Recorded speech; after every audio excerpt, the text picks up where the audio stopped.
Hello दोस्तों, स्वागत है आप लोग का। दोस्तों आज डेट है 17 ऑफ मार्च। देखते हैं करंट अफेयर न्यूज़ में कौन कौन सी न्यूज़ इंपॉर्टेंट है हमारे एग्जाम पॉइंट ऑफ व्यू से। यूनिटी केसर अकेडमी का ऐप डाउनलोड नहीं किया दोस्तों, ऐप डाउनलोड कर लीजिए। वहाँ पे सारे करंट अफेयर बाकी जितने भी हमारे पैक्स हैं आपको सारे मिल जाएंगे। तो चलिए सबसे पहले करंट अफेयर की बात करते हैं। सबसे पहले बात करेंगे विदेशियों को प्राप्त मौलिक अधिकार। अभी ये चर्चा में क्यों है एक्चुअली।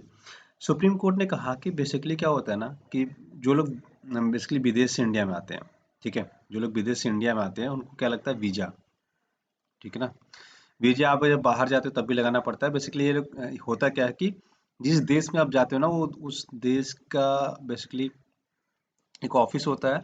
वो लोग क्या करते हैं, उस जो पर्सन आता है ना बाहर से, सपोज करो यहाँ इंडिया है या बाहर जा रहे हो या इंडिया में आ रहे हो, मान लेते हैं यहाँ पे कोई नागरिक है, मान लेते हैं साउथ अफ्रीका से आ रहा है, ठीक है। तो जब वो साउथ अफ्रीका से इंडिया में आता है ना तो ये इंडिया वाले क्या लगाएंगे, इसका वीजा लगाएंगे। इंडिया वाले क्या करेंगे, इस बंदे का वीजा लगाएंगे, ठीक है। तो इसमें क्या होता है, इसके सारे डॉक्यूमेंट्स चेक करते हैं, कोई क्रिमिनल केस तो नहीं है, सारे डॉक्यूमेंट वेरीफाई करते हैं, एक ऐसे कंसेंट वगैरह सब कुछ लेते हैं ये लोग, ठीक है। तब उसको कहते हैं ठीक है हम वीजा दे दे रहे हैं और आप आ सकते हैं। एक आपने बहुत एक कॉन्सेप्ट सुना होगा, वीजा ऑन अराइवल।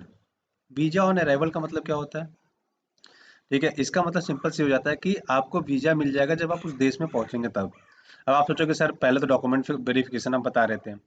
तो जैसे देखो, जो बड़े बड़े देश हैं, जैसे कोई अमेरिका से इंडिया आना चाहता है तो उसको वीजा ऑन अराइवल दे देते हैं, ठीक है। जैसे हम श्रीलंका जाना चाहें तो हम जाने कि श्रीलंका पहुंच के वहाँ पे अपना पासपोर्ट दिखाएंगे, उस पर वीजा का मुहर मार देंगे और डॉक्यूमेंट डॉक्यूमेंट देख के वो भेज देंगे, ठीक है, आपको ये सारे डॉक्यूमेंट्स लेके आना है, हम आपको तुरंत वीजा दे देंगे।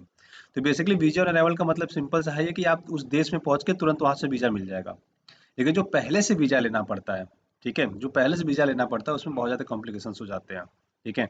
आपको सारे डॉक्यूमेंट वेरिफिकेशन कराना होता है। जैसे आप हम यूरोप जाएंगे, यूरोप की बहुत सारी कंट्रियाँ चले जाइए, या यूएसए जाएंगे। यूएसए जा रहे हो तो उसके लिए उनके लिए एक चीज़ कंपलसरी है, क्या आपको इंग्लिश आनी चाहिए। क्या आनी चाहिए, इंग्लिश। तो वो लोग क्या करते हैं, वीजा से पहले आपका इंग्लिश में इंटरव्यू लेते हैं, चाहे ऑनलाइन ले लीजिए चाहे वहाँ कोई उनके एम्बेसी जाके ले लीजिए, ठीक है। तो वो लोग क्या करते हैं बेसिकली इंग्लिश में इंटरव्यू लेंगे। अगर आपको इंग्लिश नहीं आ रही तो वो आपका वीजा लगाएंगे नहीं, वो आपके वीजा को पास नहीं करेंगे, रिजेक्ट कर देते हैं, ठीक है।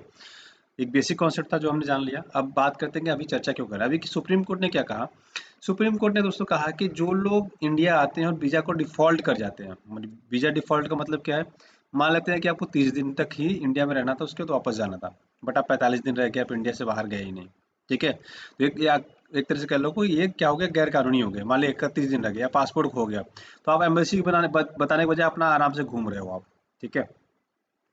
ये सारी चीजें हैं, अगर आप डिफॉल्ट करते हो तो सुप्रीम कोर्ट ने बेसिकली कहा कि देखो, ऐसा है ना कि जो हमारे संविधान में आर्टिकल्स लिखे गए, अनुच्छेद लिखे गए, उसमें कुछ अनुच्छेद ऐसे हैं दोस्तों जो हमारे नागरिकों को प्राप्त, नागरिकों तो वैसे हमारे पूरे मतलब बेसिकली अनुच्छेद के जो हमारे मौलिक अधिकार है, फंडामेंटल राइट्स है, वो सारे के सारे बेसिकली क्या है, हमारे नागरिकों को प्राप्त है, ठीक है।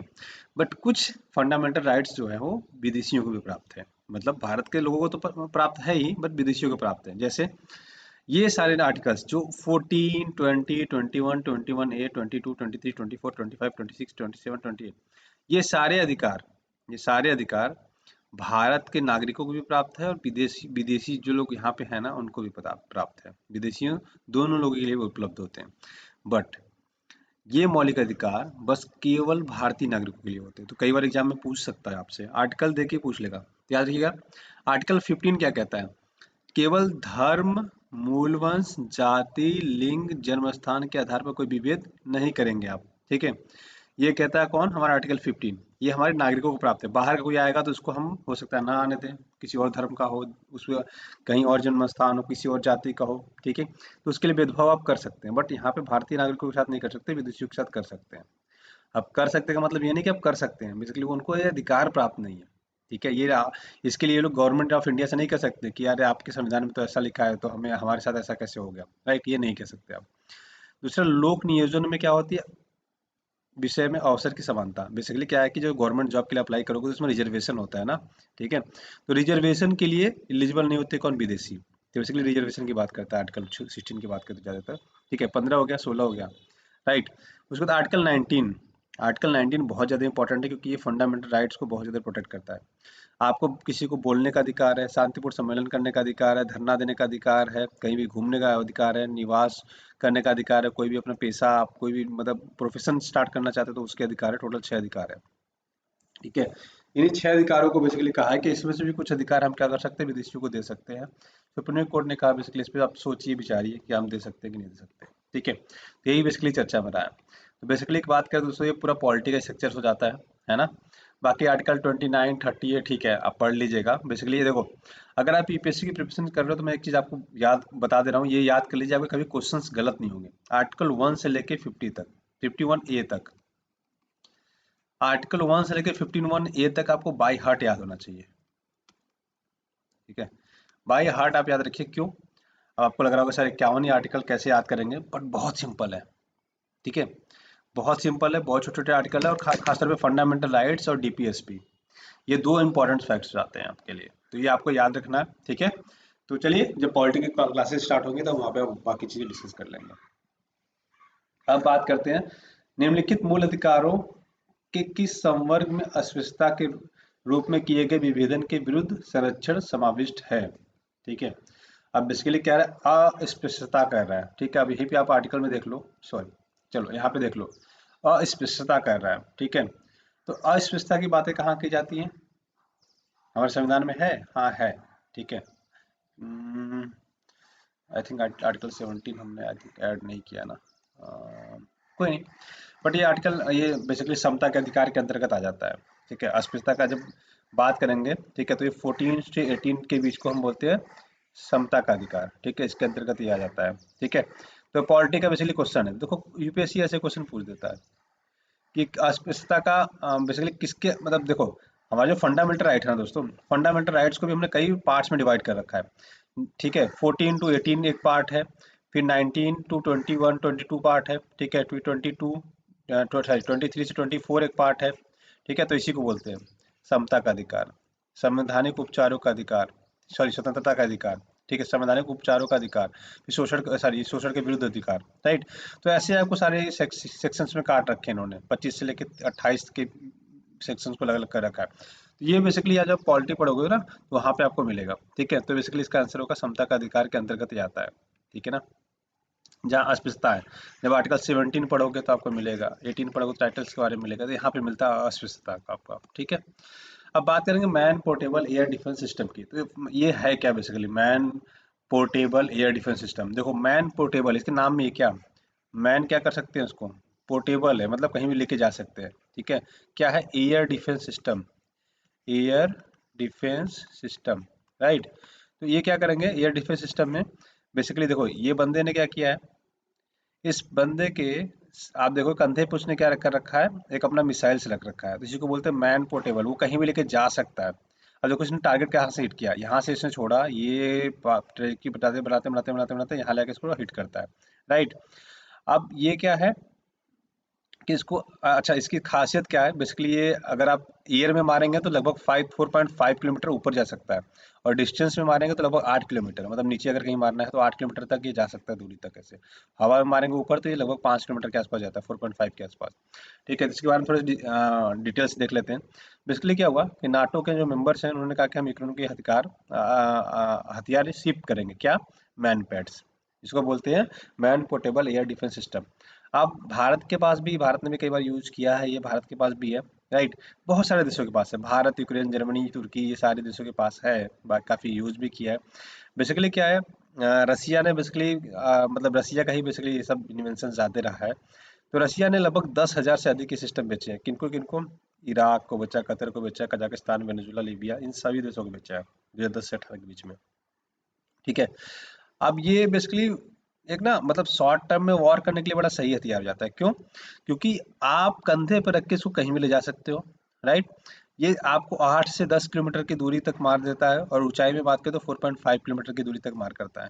ठीक है, तो आपसे ये पूछा जा सकता है कि मैनपैड एयर डिफेंस सिस्टम क्या है। ठीक है ना, तो ये याद रखिएगा, जो आपके एग्जाम पॉइंट ऑफ व्यू से थोड़ा सा इंपॉर्टेंट भी हो जाता है। ठीक है, अब इसके लिए सब ये स्टार्टिंग इसकी बात करें तो 1960 में हुआ था। क्यों 1960 में हुआ दोस्तों, क्योंकि आपको पता है शीत युद्ध, जब 1950 के बाद से शीत युद्ध चालू हुआ था, किसके किसके बीच में हुआ था शीत युद्ध। शीत युद्ध का मतलब होता है कि सब शांत थे, बट दोनों के बीच में एक होता है ना कंपटीशन चल रहा था, किसके किसके बीच, यूएसए के बीच और सोवियत संघ। सोवियत संघ की बात करें तो हम किसकी बात करें, रसिया की।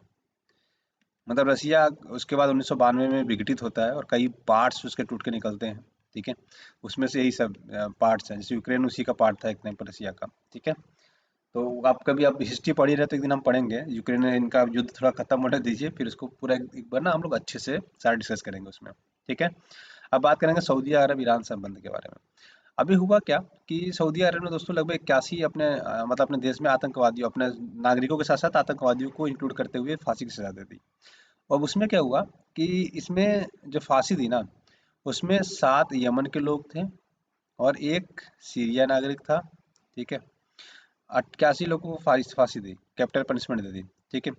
अब इसकी वजह से क्या हुआ कि ईरान और इनकी वार्ता होने वाली थी, ठीक है। इसमें एक शायद ईरान का भी कोई पर्सन था, ठीक है। इनके बीच वार्ता होनी थी, इन्होंने स्थगित कर दी, ठीक है।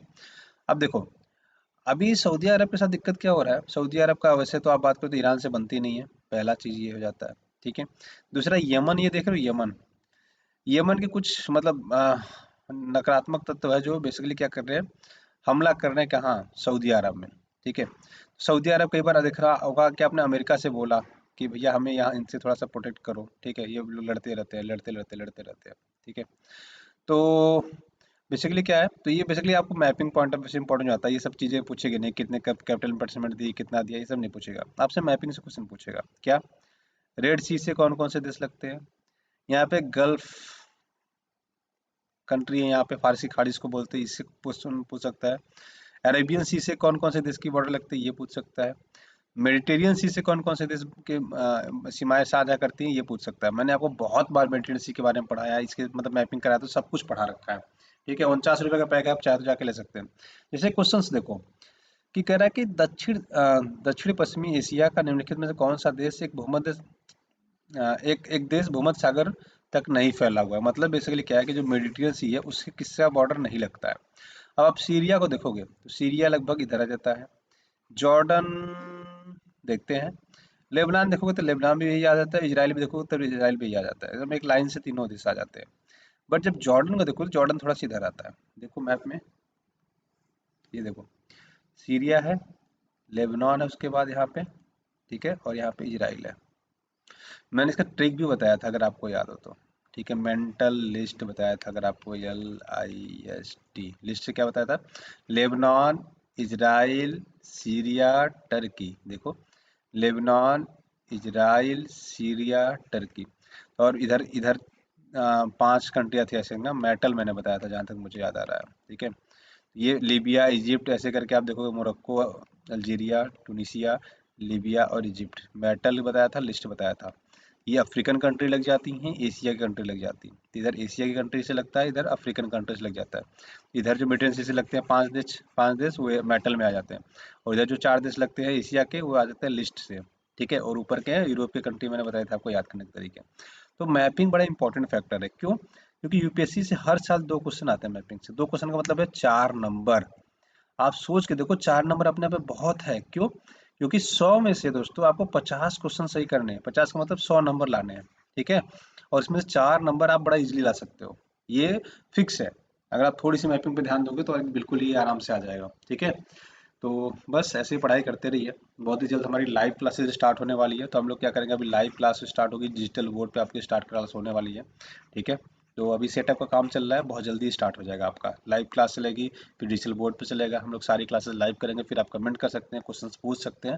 तो ठीक है, तो चैनल को सब्सक्राइब जरूर करिएगा, जो नए हैं अगर पढ़ाई करनी है तो एनसीईआरटी से स्टार्ट करिए। हमारा फाउंडेशन कोर्स भी अभी स्टार्ट होने वाला है, तो वो भी हम बताएंगे कैसे, उसमें क्या क्या होने वाला है आपके साथ, ठीक है। वेरियस कोर्सेज आप ज्वाइन करना चाहते हो ज्वाइन कर सकते हैं, ठीक है।